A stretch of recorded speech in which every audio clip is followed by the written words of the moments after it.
කොහොමද ඉතින් ඔන්න අද නම් පොඩි ස්වීට් කෑමක් අරන් ආවේ. හැබැයි මන් තරම් ස්වීට් නෑ හරිද? මුලින්ම අයිසින් සුගර් ග්‍රෑම් 200කට කොකෝ පවුඩර් ග්‍රෑම් 40ක් විතර දාලා ඒකට තිකන් ක්‍රීම් ලීටරයක් දාලා හොඳට මික්ස් කරගන්නවා. මික්ස් කරගෙන ඊට පස්සේ ඉතින් ඔක බීට් කරගන්නයි තියෙන්නේ. මම මේක හැදුවේ අපේ අක්කලාගේ පිරිත් ගෙදර ගෙනියන්න. ඉතින් ගොඩක් කට්ටිය නේද ටිකක් ලොකු එකක් හැදුවා.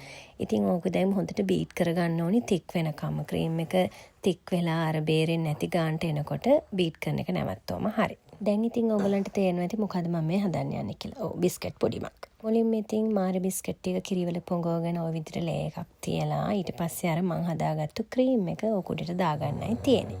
මම සාමාන්‍යයෙන් බිස්කට් පුඩින් වලට පාවිච්චි කරන්නේ මෙහෙම හදාගන්න ක්‍රීම් එක. මේක ටිකක් පැණි රස අඩුයි. හැබැයි පැණි රස වැඩියෙන් ආසයට මේකට අයිසින් සුගර් ටිකක් වැඩියෙන් දාගන්නත් පුළුවන්. දැන් මම මේකට ඔරියෝ බිස්කට් පාවිච්චි කරනවා. ඒක පොඩ්ඩක් කුඩු කරගෙන කෑලි ටික ඊට පස්සේ මේ කුඩින් ආයෙ චුටි ලේ එකක් දාගන්නවා. මම මේකට ගත්තේ ඔරියෝ බිස්කට් එකේ චොක්ලට් ක්‍රීම් එක තියෙන එක. ඉතින් ඒකෙන් ඔන්න ඔය විදිහට ටිකක් උඩට දාගෙන ඉවර වෙලා ඊට පස්සේ මම ආයෙ යෝකට මාරි බිස්කට් වලින් ලේයර් එකක් දාගන්නයි යන්නේ. මේ විදිහට මාරි බිස්කට් කිරි තේවල පොඟවගෙන කන අයත් ඉන්නව නේද? අපේ ගෙදරත් ඒ වගේ කෙනෙක් ඉන්නවා. ඉතින් ඒ විදිහට කිරි තේ නෙමෙයි මේ නිකන් කිරිවල පොඟවගෙන බිස්කට් ටික තියාගන්නවා මම. දැන් ඔන්න ඉතින් අර හදාගත්තු චොකලට් ක්‍රීම් එකෙන් ආයෙත් උඩට ලේ එකක් දාගන්නයි තියෙන්නේ.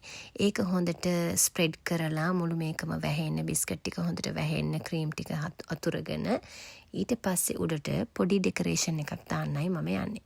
මම මේ උඩට දාපු ක්‍රීම් එකට තව කොකෝ පවුඩර් ටිකක් දාලා ක්‍රීම් එක තව චුට්ටක් චොකලට් රස වැඩි කරගෙන තියෙනවා. ඔයගොල්ලෝ කැමති නම් එහෙම කොකෝ පවුඩර් ටිකක් දාලා තව ඩාර්ක් කරගන්න පුළුවන් ක්‍රීම් එකේ පාට. ඊට පස්සේ පයිපින් බෑග් එකකට දාගෙන පොඩි නිකන් මල් ටිකක් තියාගෙන ගියා. ඉතින් ඊට පස්සේ මට හිතුණා මැදටත් මොන හරි කරන්න ඕනේ කියලා. මම කරපු වැඩේ තිකන් ක්‍රීම් මිලිලිටර් 175ක් මයික්‍රෝවේ දාලා හොඳට පොඩක් රත් කරගෙන ඒකට චොකලට් බටන්ස් ග්‍රෑම් 225ක් දාලා හොඳට මික්ස් කරගත්තා. චොකලට් ටික හොඳට දිය වෙනකම්. ඊට පස්සේ ඉතින් ඒක චුට්ටක් නිවෙන්න තියලා මොකද රස්නේ ඉනි රස්නෙන් දාන්න බෑ. ඒක චුට්ටක් නිවෙන්න තියලා මේක උඩට ඒක හලාගත්තා. නේ ඉතින් මුළු ඔක්කොම හොඳට ෆිල් වෙන්න මුකුත් හිඩස් පේන්නේ නැති වෙන්න ඕක හලාගෙන වහගත්තට පස්සේ තවත් මොන හරි කරන්න ඕනි කියලා හිතුණා.